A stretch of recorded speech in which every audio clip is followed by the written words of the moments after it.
Hai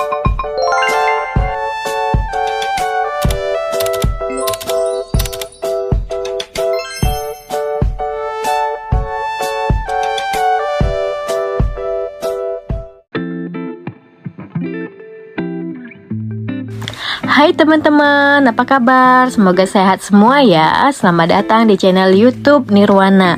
Di vlog pertama saya ingin membagikan informasi tentang penyakit kanker payudara saya dan bagaimana penyembuhan penyakit kanker di Jepang.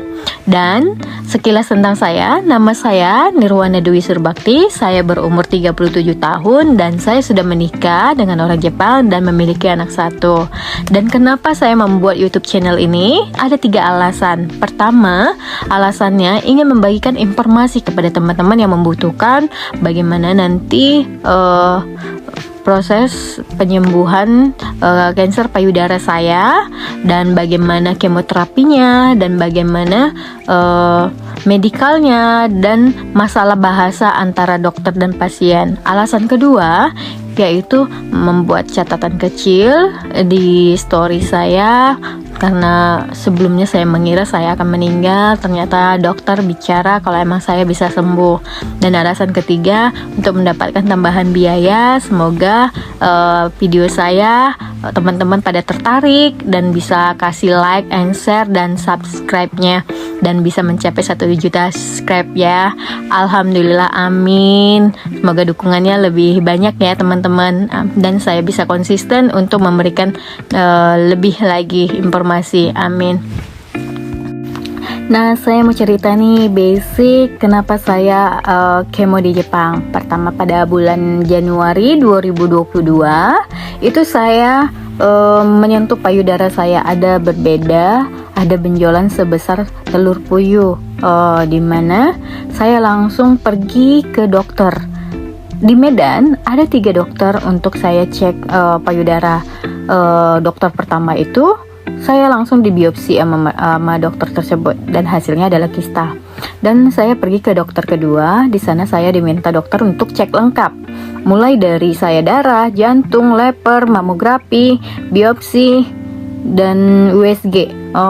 Di sana, dan hasilnya adalah tumor. Dan dokter tersebut minta saya untuk operasi.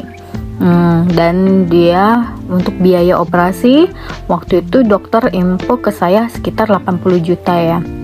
Tapi saya belum ambil keputusan dan saya pergi ke dokter ketiga, dan di sana saya langsung di USG sama dokter. Tapi karena buru-buru dokternya mau keluar kota, saya hanya info ya udah kita nanti melakukan operasi, dibicara itu. Tapi saya tidak ambil keputusan juga, dan saya informasikan ke suami dan saya mau cek lengkap ke Jepang karena hasil di Medan itu tidak akurat dan berbeda-beda dokternya ya. Dan pada tanggal 20 Mei saya pergi ke Jepang, dan sampai di Jepang saya karantina karena masa corona ya.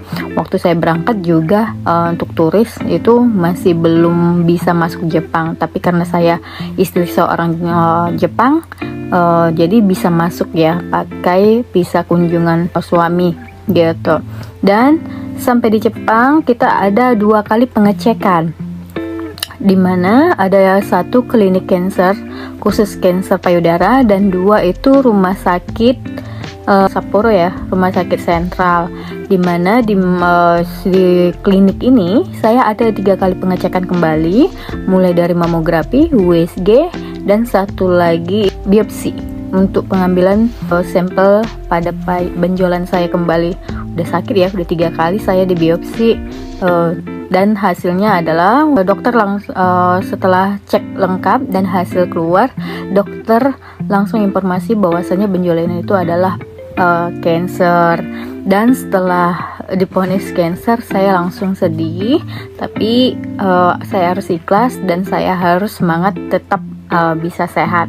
Dan setelah saya dirujuk ke rumah sakit, saya menuju ke rumah sakit dan pergi ke rumah sakit ketemu dokter. Dan sesampainya bertemu dokter informasi saya untuk cek lengkap kembali, mulai dari darah.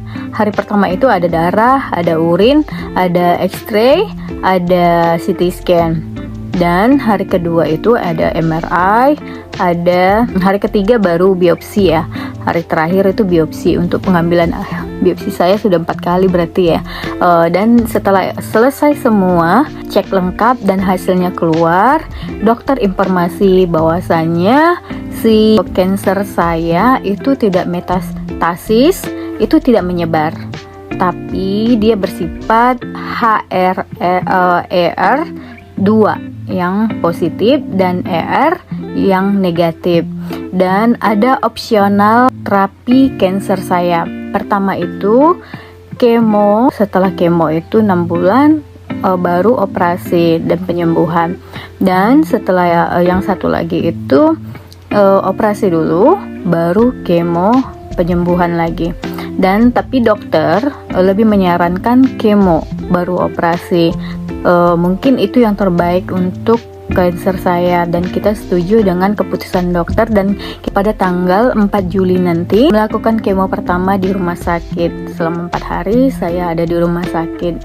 Doain ya teman-teman, semoga kemo saya berjalan lancar sampai saya sembuh nanti.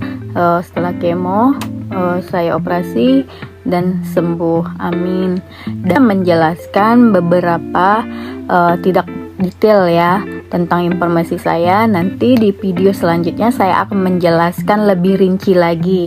Jadi kalau emang teman-teman tertarik dengan video saya, silahkan kasih like and share dan subscribe-nya. Semoga mencapai 1 juta subscribernya, amin. Saya Nirwana mengucapkan terima kasih. Tunggu di video channel selanjutnya ya.